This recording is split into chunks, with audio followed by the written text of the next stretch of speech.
आगामी कुंभमेळा पार्श्वभूमीवर त्र्यंबकेश्वर नगर परिषदेची निवडणूक ही महत्त्वाची ठरते।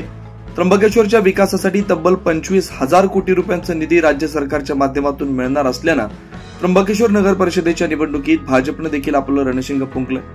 भाजपचे उमेदवार कैलास घुले यांच्या प्रचारार्थ आज त्र्यंबकेश्वर मध्ये मुख्यमंत्री देवेंद्र फडणवीस यांनी प्रचार सभा घेतली।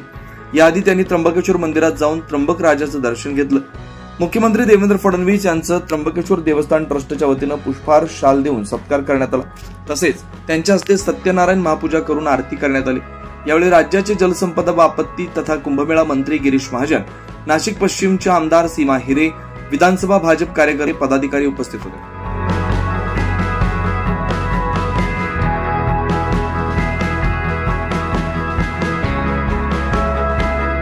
9 न्यूज महाराष्ट्रासाठी प्रतिनिधी इसाक कुरेशी, नाशिक।